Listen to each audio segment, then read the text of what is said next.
మనం నచ్చనోడు, మనమంటే ఇష్టం లేనోడు, మన పేదల కష్టాలు పట్టనోడు, మన చెమట వాసన పడనోడు ఇవాళ మనకెందుకు ముఖ్యమంత్రి ఉండాలి? మీరు ఒక్కసారి ఆలోచన చేయండి. అందుకే ఇవాళ కరీంనగర్ ఉమ్మడి జిల్లాలో ఉండే ప్రతి నియోజకవర్గం ఆనాడు తెలంగాణ ఉద్యమంలో కేసీఆర్కి అండగా నిలబడ్డది. ఇవాళ రాక్షసుని పెంచి పెద్ద చేసి రావణాసురుని తయారు చేసింది ఈ కరీంనగర్ బిడ్డలే అని నేను ఆరోపణ చేస్తున్నా.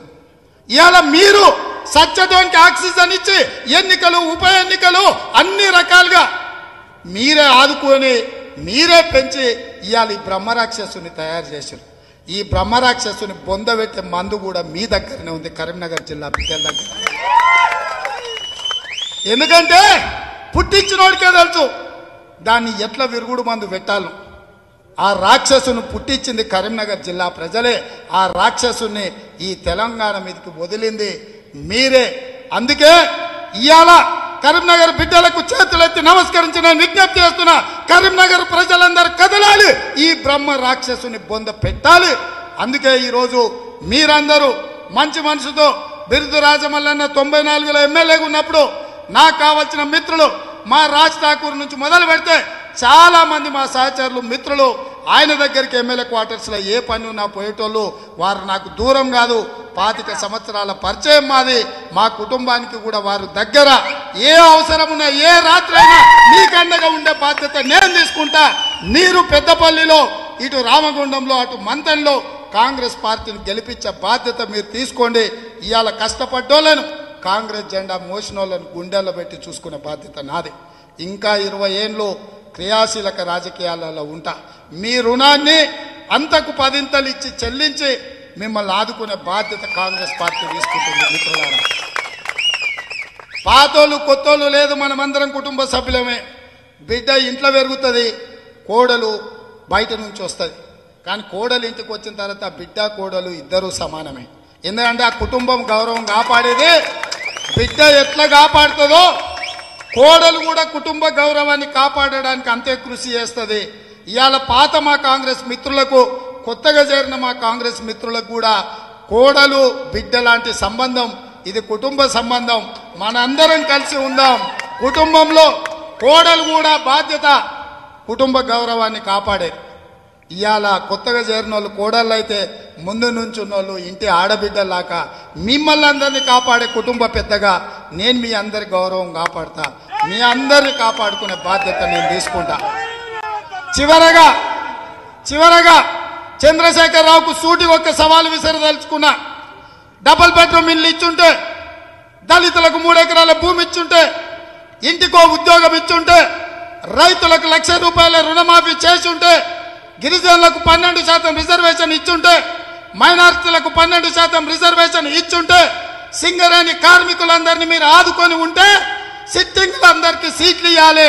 నువ్వు గజ్వేల్లోనే పోటీ చేయాలి.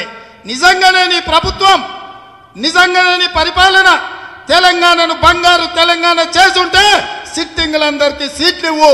ఒకవేళ సిట్టింగ్లకు సీట్లు ఇవ్వకపోయినా, గజ్వేల్లో నువ్వు పోటీ చేయకపోయినా నువ్వు రండగాడు అని తెలంగాణ సమాజం అంతా, నువ్వు రండవా, నువ్వు మొగోడిగా రేపు నీ సిట్టింగ్లకు సీట్లు ఇచ్చినప్పుడు తెలుస్తుందని చెప్పి నేను ఈ సందర్భంగా సవాలు విసురుతున్నా. నీ పరిపాలనలో తెలంగాణ రైతాంగం పండించిన పంట కొనే దిక్కు లేదు. కల్లాల మీద కుప్పల మీద రైతులు చచ్చిపోతుంటే ఆదుకున్న పాపాన పోలేదు. అందుకే ఇవాళ ఎమ్మెల్యేల మీద వ్యతిరేకత ఉందంటూ నిన్నమన్నా ఆడు చూసిన పెద్ద మా రామగుండంలా ఈ చందర్ అనేటోడు దాన్ని బొంద పెడతామని, దాసరాయన వద్దు మాకు ఇంకొక ఆయన కొత్త దాసరాయన కావాలని మీ దగ్గర అడుగుతారు. నేను అడిగేది ఒకటే, వీళ్ళందరూ పిల్ల రాక్షసులు. వీళ్ళందరికీ ఉన్న బ్రహ్మ రాక్షసుడు చంద్రశేఖరరావు. ఇట్లాంటి రాక్షసులను పుట్టిస్తూనే ఉంటాడు అసలు నీకు బొంద పెట్టకపోతే. అందుకే మిత్రులారా, వీళ్ళందరి దగ్గర ఏంది లేదు, ఉన్న బలమంతా మందంతా అక్కడుంది. మందు పెట్టాల్సింది, బొంద పెట్టాల్సింది కేసీఆర్నే. ఇవాళ మా మిత్రులు కొంతమంది ఇంతకుముందే మా రాజన్న అన్నాడు నాకు ఆయన సుట్టమే అని. కానీ నేను ఈ సందర్భంగా ఒకటి గుర్తు చేయదలుచుకున్నా. కురుక్షేత్ర యుద్ధం మీకు తెలుసు. అర్జునుడికి, భీముడికి, ధర్మరాజుకు, నకుల సహదేవులకు ఎదురుగా నిలబడ్డోళ్ళు సోదరులు కాదా? కౌరవులు వాళ్ళ బంధువులు కాదా, వాళ్ళ సోదరులు కాదా? భీష్మ పితామహుడు వాళ్ళ తాత కాదా? ఎదురుగా తాతలను, కుల గురువులను, విద్య నేర్పిన ఉద్దండులను చూసి అర్జునుడు నేను యుద్ధం చేయను, ఈ రాజ్యం కోసం, ఈ తుచ్చమైన అధికారం కోసం ఇంతమంది బంధువులను ఇవాళ నేను యుద్ధంలో సంపాల్చిన పరిస్థితి నాకు వద్దు, నేను యుద్ధం చేయనని దిగిపోతే కృష్ణుడు ఒక మాట చెప్పిండు, వాళ్ళందరినీ బంధువులే గాని వాళ్ళు అధర్మం వైపు నువ్వు ధర్మం వైపు ఉన్నావు, ధర్మం వైపు నిలబడి అధర్మాన్ని వధించడమే యోధుడి యొక్క లక్షణం. నువ్వు యుద్ధం చెయ్యి, బాణం ఎక్కు పెట్టు, గురిపెట్టి కొట్టు అని చెప్పి ఆయన కృష్ణుడు అర్జునుడికి ఎట్లయితే హితబోధ చేసిండో ఇవాళ కూడా ఈడికొచ్చిన మా మిత్రులందరికీ నేను చెప్పదలుచుకున్నా, మన మిత్రులు, మన చుట్టాలు, మన బంధువులు ఉండొచ్చు కేసీఆర్ పక్కన.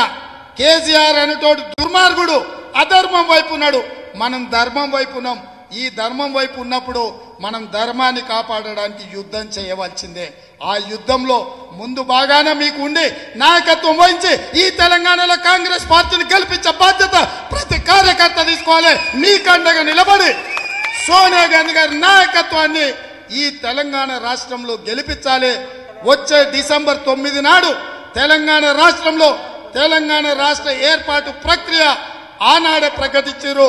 తెలంగాణ రాష్ట్ర ఏర్పాటు ఉత్సవాలతో పాటు సోనియా గాంధీ గారి జన్మదినం కూడా గ్రామ గ్రామాన ప్రతి ఇంట జరుపుకుందాం. ఆయల్ల డిసెంబర్ 9 నాడు మొదటి రోజు రైతులకు 2 లక్షల రూపాయల రుణమాఫీ చేసే సంతకం పెడతాం. రాష్ట్రంలో ప్రభుత్వంలో ఉన్న 2 లక్షల ఉద్యోగ ఖాళీలను ఆయల్లనే సంవత్సరం తిరిగే లోపల నోటిఫికేషన్ ఇవ్వడానికి సంతకాలు పెడదాం. ఇందిరమ్మ ఇండ్లు కట్టుకోవడానికి పేదోళ్లకు ఎంతమంది ఉంటే అంతమంది పెండ్లైన ప్రతి వాడికి సొంత ఇల్లు కట్టుకునేటట్టు 5 లక్షల రూపాయలు ఇందిరమ్మ ఇళ్లకు ఉచితంగా ఇచ్చే నిర్ణయం తీసుకుందాం. ఇవాళ ఆరోగ్యశ్రీ పథకం అమలు జరగక ఆనాడు వైఎస్ రాజశేఖర రెడ్డి గారు పేదల ఆరోగ్యాన్ని కాపాడడానికి తెస్తే కాంగ్రెస్ కు మంచి పేరు వస్తుందని ఆరోగ్యశ్రీని ఖతం చేసిండు. అందుకే మిత్రులారా, పేదల ఆరోగ్యం కాపాడడానికి 5 లక్షల రూపాయలతోని ఉచితంగా పేదలకు వైద్యం అందించే సంతకం డిసెంబర్ 9 నాడు పెట్టుకుందాం. మా అక్కలు, మా ఆడబిడ్డలు ఆయల్ల కట్టెలు పోయి ఊది ఊది పొగ గొంతులోకి పోయి గుండెలకు పోయి క్యాన్సర్ వచ్చి చచ్చిపోతుంటే శ్రీమతి సోనియా గాంధీ గారు ఆడబిడ్డలను ఆదుకోవడానికి దీపం పథకం తీసుకొచ్చి ఆయల్ల సిలిండర్ పోయి మొత్తము పేదలకు ఇచ్చిండ్రు. 450 రూపాయలకు ఆయల్ల సిలిండర్ ఇచ్చినాం మనం ఆడబిడ్డల్ని కాపాడడానికి, వాళ్ళ కష్టాలు కన్నీళ్లు తూడవడానికి. ఇవాళ సిలిండర్ 1200 రూపాయలు అయింది. ఇవాళ కూలీ దొరికే పరిస్థితి లేదు, సిలిండర్ మాత్రం 1200 అయింది. ఆడబిడ్డలు రూపాయి కూడబెడితే సిలిండర్ కట్టే పరిస్థితి వచ్చింది, లేకపోతే మళ్ళీ కట్టెల పోయే గట్టే పరిస్థితి. అందుకే ఆడబిడ్డలను ఆదుకోవడానికి శ్రీమతి సోనియా గాంధీ గారు నాకు చెప్పిండ్రు 500 రూపాయలకే ఇంటి దగ్గర సిలిండర్ ఇవ్వమని, ఆడబిడ్డలకు 500లకే సిలిండర్ ఇచ్చే బాధ్యత కాంగ్రెస్ పార్టీ తీసుకుంటుంది. ఎట్లయితే కర్ణాటక రాష్ట్రంలో అత్యధిక మెజార్టీతోని కాంగ్రెస్ పార్టీని గెలిపించిండ్రో పేదలందరూ ఇవాళ తెలంగాణలో కాంగ్రెస్ ను గెలిపిస్తారు. ఎందుకంటే తెలంగాణలో జరగబోయే ఎన్నికలు పేదలకు ధనవంతులకు మధ్యలో పోరాటం. ఇవాళ పేదోళ్ళ పక్కన కాంగ్రెస్ పార్టీ ఉంది, ధనవంతుల పక్కన కేసీఆర్ ఉన్నాడు. ఈ యుద్ధంలో ఎవరు గెలుస్తారు? ఎవరు గెలుస్తారు? ఎవరు గెలుస్తారు? ఎవరు గెలుస్తారు? ఎవరు గెలుస్తారు? ఏ పార్టీ గెలుస్తుంది? ఏ పార్టీ గెలుస్తుంది? ఏ పార్టీ గెలుస్తుంది? అందరు మాట ఇస్తున్నారా? మాట ఇస్తున్న వాళ్ళందరూ చేయి పైకెత్తండి. జై కాంగ్రెస్.